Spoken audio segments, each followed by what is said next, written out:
Hi ಎಲ್ರಿಗೂ ನಮಸ್ಕಾರ. Yelumale cinema over all cinema ತುಂಬ ಬ್ಯೂಟಿಫುಲ್ ಆಗಿ ಬಂದಿದೆ. ಒಂದು ಒಳ್ಳೆಯ ಲವ್ ಸ್ಟೋರಿ. ನನಗಿನ್ನ ಎದೆ ಬಡಿತ ಕಡಿಮೆ ಆಗಿಲ್ಲ. ಅಷ್ಟು ಸೆಂಟಿಮೆಂಟ್ ಆಗಿರ್ಬೋದು ಅಥವಾ ಪ್ರೀತಿ ಅವ್ರ ಚಿನ್ನಿ ಅಂತ ಕರೆಯೋದಾಗಿರ್ಬೋದು.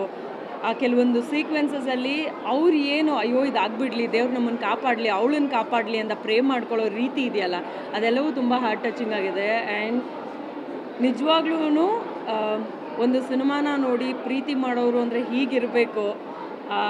ರಾಣಾ ಅವ್ರು ಮಾಡಿರೋ ಆ್ಯಕ್ಟಿಂಗ್ ಆಗಿರ್ಬೋದು, ಪ್ರಿಯಾಂಕಾ ಅವ್ರು ಮಾಡಿರೋ ಆ್ಯಕ್ಟಿಂಗ್ ಆಗಿರ್ಬೋದು, ಜಗಪ್ಪ ಅವ್ರು ಆಗಿರ್ಬೋದು, ಇನ್ನೊಂದಷ್ಟು ಜನ ಅದಕ್ಕೆ ಜೀವ ತುಂಬಿರೋದಿದೆಯಲ್ಲ, ನಮ್ಮನ್ನು ನಿಜವಾಗ್ಲೂ ನಮ್ಮ ಕಣ್ಣೆದುರುಗಡೆನೇ ಎಲ್ಲೋ ನಡೀತಿದೆಯೇನೋ ಅನ್ನೋ ಥರ. ಸ್ಪೆಷಲಿ ನನಗೆ ಆ ಆ್ಯಂಬುಲೆನ್ಸ್ ಸ್ಟಾರ್ಟ್ ಆಗಲ್ಲ ಅನ್ನೋ ಒಂದು ಸೀಕ್ವೆನ್ಸ್ ಮಾತ್ರ ನಿಜವಾಗ್ಲೂ ತುಂಬಾ ನಾನು ಅಲ್ಲೇ ಕೂತ್ಕೊಂಡು ಪ್ಲೀಸ್ ಸ್ಟಾರ್ಟ್ ಆಗಿಬಿಡ್ಲಿ ಅಂತ ಪ್ರೇ ಮಾಡ್ಕೊಳ್ಳೋ ರೀತಿ ಇತ್ತು.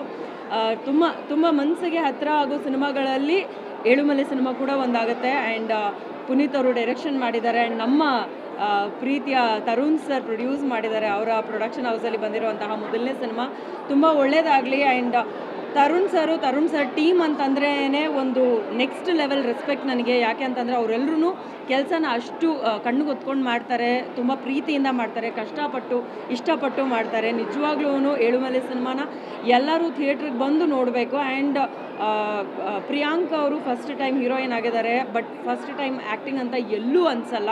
ಅಷ್ಟು ಚೆನ್ನಾಗಿ ಆ ಪಾತ್ರದ ಒಳಗಡೆ ಅವರು ಇದ್ದಾರೆ ಅಂತ ಹೇಳ್ಬೋದು. ಸ್ಪೆಷಲಿ ರಾಣಾ ಅವರು ಚಿನ್ನಿ ಅಂತ ಕರೆಯೋದು ತುಂಬ ಚೆನ್ನಾಗಿದೆ. ಹರೀಶ ಅನ್ನೋಂಥ ಪಾತ್ರನ ತುಂಬ ಚೆನ್ನಾಗಿ ಹ್ಯಾಂಡಲ್ ಮಾಡಿದ್ದಾರೆ ಅವರು.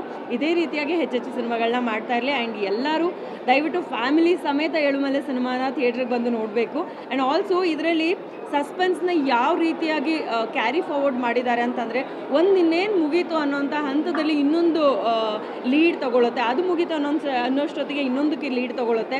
ಅದೇ ನಮ್ಮನ್ನು ಸೀಟ್ ಎಡ್ಜಲ್ಲಿ ಕೂರಿಸುತ್ತೆ ಅಂತ ಹೇಳ್ಬೋದು. ನನಗಂತೂ ಮನಸ್ಸಿಗೆ ತುಂಬ ಹತ್ತಿರ ಆದ ಸಿನಿಮಾಗಳಲ್ಲಿ ಇದು ಒಂದಾಗುತ್ತೆ. ಥ್ಯಾಂಕ್ ಯು ತರುಣ್ ಸರ್, ಇಷ್ಟೊಂದು ಒಳ್ಳೆಯ ಸಿನಿಮಾನ ನಮಗೆ ಕೊಟ್ಟಿದ್ದಕ್ಕೆ. Thank you.